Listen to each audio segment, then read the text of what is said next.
The information shared on Light Body Radio is for educational and informational purposes only. The content of this podcast is not intended to be a substitute for professional medical advice, diagnosis, or treatment. Always seek the advice of your physician, licensed healthcare provider, or qualified wellness practitioner with any questions you may have regarding a medical condition or health goal. Dr. Lara May, her guests, and affiliates do not claim to cure, prevent, or treat any condition and are not responsible for any actions taken based on the information shared in this podcast.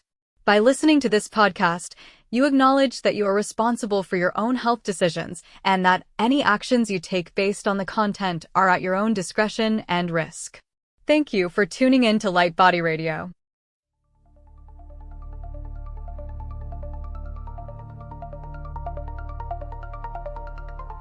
Welcome to Light Body Radio, where science meets soul and healing gets multidimensional. I am your host, Dr. Lara May, functional medicine pharmacist, master intuitive Reiki channel, and certified life and health coach. Here we decode root causes, transmute stuck energy, and empower your full spectrum healing journey, body, mind, and light body. This isn't just wellness, it's awakening, grounded in science, guided by spirit, and designed for your evolution. Let's rise and radiate. Welcome to the next level of you.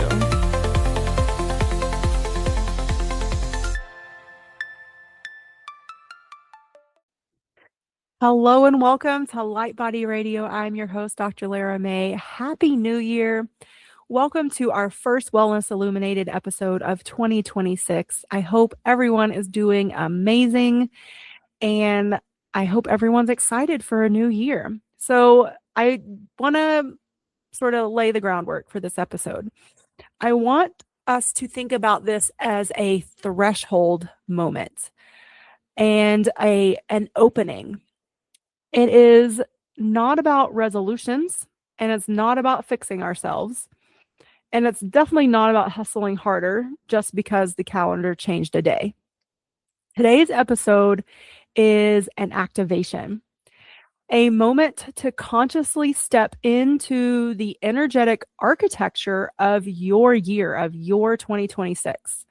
So before momentum, obligation, and noise try to claim it for you, we are going to open 2026 the way I was feeling called to. So from a place of coherence, a place from nervous system nurturing, and from our souls, because how we enter our year determines how we experience it. So if you've ever noticed that January ambition fades by February, it's not because you have a lack of discipline. It's because your body, brain, and energy field were never brought into alignment from the start. And so today we're going to change that. So this first little section is just a reflection on why most New Year's collapse and why this one won't for you, hopefully. So most New Year planning happens in a state of subtle survival, fight or flight. Even if you're excited, your system may still be carrying that holiday overstimulation, that emotional residue from last year, the nervous system fatigue, the unresolved grief or disappointment from the previous year, or that cortisol-driven urgency to, quote, do better. Do better this time. You got this. Come on. But from a functional medicine perspective, this actually matters a lot. A dysregulated nervous system cannot sustain long-term healing, long-term vision and goals, even, honestly. And so, we can't create a coherent future from a fragmented present. So instead of asking, what do I want to accomplish this year? Let's begin with a far more powerful question, which is, what state am I creating from? Because creation follows our state of being, not just intention alone. Intention is powerful for sure, but it really depends on our state of being. our vibratory state. What are we feeling and how are we showing up?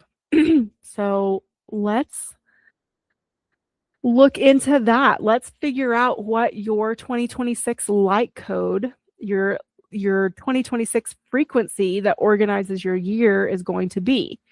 It's not a list of goals, it's not a vision board. It's the tone, the identity, and the nervous system state that you choose to live in that is consistently determining how your reality looks. Excuse me. And so it has 3 core layers. The identity activation. So who are you becoming this year? Not the improved version, not the exhausted version trying to keep up, but the embodied, regulated, and resourced version of yourself. So ask yourself these questions. And again, feel free to pause this episode as you write things down, or maybe listen to this once and then come back to it a second time to move through some of these reflection and journaling prompts. So, how do you move through your days? How do you respond to pressure? How do you relate to rest? How do you relate to pleasure and devotion? How do you create? So these are questions to really get to know yourself a little deeper. So identity is the root of sustainable change. Again, awareness. We can't really change anything until we're fully aware of what it is. And that includes ourselves. So the next piece is the nervous system baseline. What state do you want your body to recognize as home in 2026? So what is your home base? Do you want it to be calm and alert, soft but powerful, spacious and grounded, focused without force, regulated even during growth? And these might sound like mindset choices, but really they're physiological ones. They're physical because if you've picked up on nothing from listening to this show, then I hope you will have picked up on that close connection between our emotions and our physical states. They cannot be separated. They are one and the same. Because why? Because they are vibration. They are vibratory states. And everything, matter and non-matter, has a vibration. And so your goals must support this state, not threaten it. So the third aspect is the energetic tone, and this is the frequency that weaves through everything that we do. So these can be things like coherent expansion, sacred productivity, magnetic clarity, devoted creation, easeful momentum. And this tone becomes your internal filter for yes, no, or not right now. So how you show up. What are you saying yes to? What are you saying no to? What are you saying maybe to? So you need to choose your energetic tone for this year. And by choosing these things at the beginning of the year, they will be around for you to come back to. They will, when you veer off or away from them, there will be this little reminder that will say, oh yeah, at the beginning of the year, I wanted to be coherently expansive. Oh yeah, I'm not being that right now. It's okay, but now's my prompt, my reminder to reset and come back. So there is a method to this madness. There is a reason that we do this because, like we said, intention is powerful, but it's not the only thing. And so this is going to help us create that energetic baseline for us to create from. And so before we plan anything, we stabilize, right? We come to center, we breathe, we tune in. And this is really the most important step, and it's often the most skipped step. So I invite you now, again, to breathe slowly and gently, inhaling through your nose, And taking a little bit longer exhale, it can be through your nose or through your mouth, whichever feels most comfortable for you. Soften the jaw, soften the shoulders, let the belly relax. And drop your awareness into your heart center. And you can do this with your eyes open. So if you're driving, you can just guide yourself through this, but keep your eyes open. And now imagine a soft golden field expanding from your chest. Beautiful golden light. It's not pushing, it's not striving, it's literally just radiating. It's shining. It is expanding on its own. It's growing on its own, just from its own beautiful light energy. This is coherence. And it's from this state that the mind becomes collaborative instead of controlling. Your intuition becomes audible. And the future feels inviting instead of heavy. And this is where 2026 is meant to be shaped from. So now, from this space, now we can move into our intention setting. So here is the framework that I use with myself and with my clients.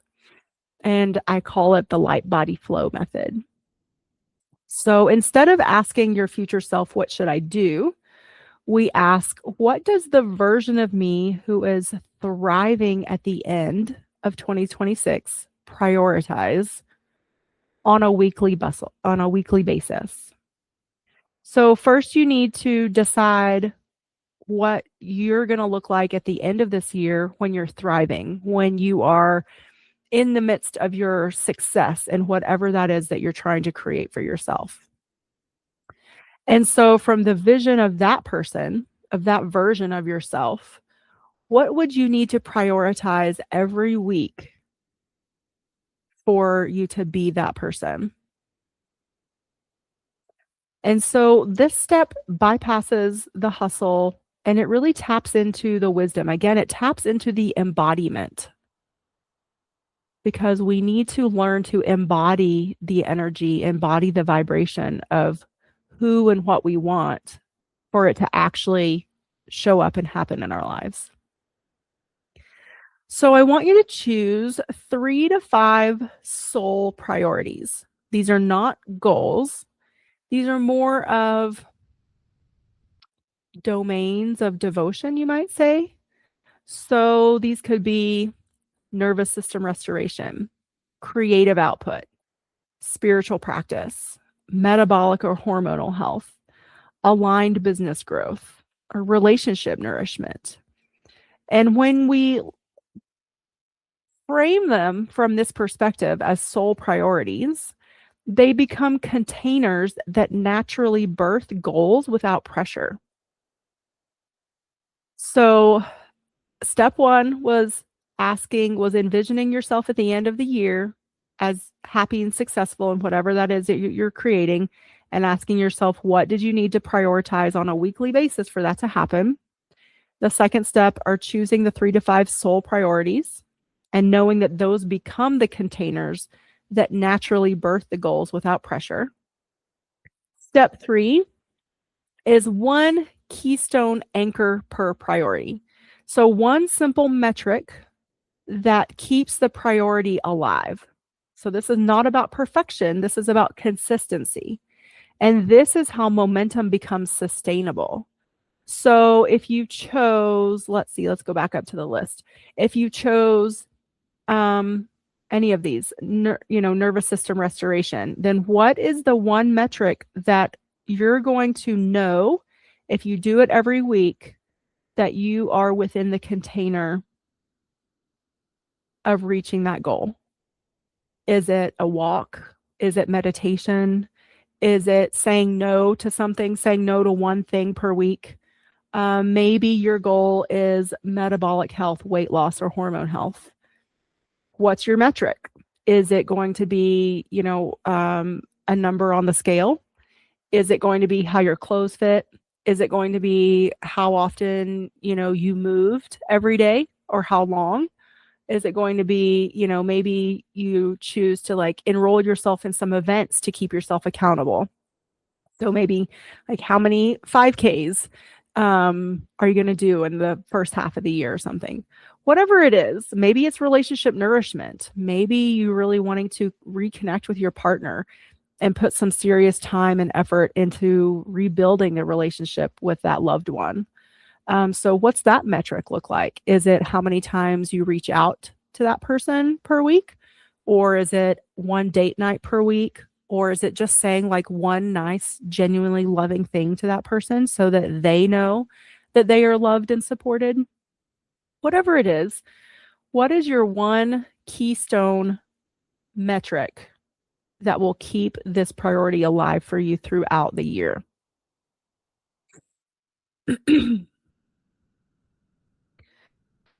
Okay. So this um so the next piece is with the light body flow method begins with self-nourishment as the engine of productivity. So it's sort of it's not planning first, but it's regulating first. So each week begins with a nervous system reset, an intention on how you want to feel, and then the aligned action or tasks that will support that.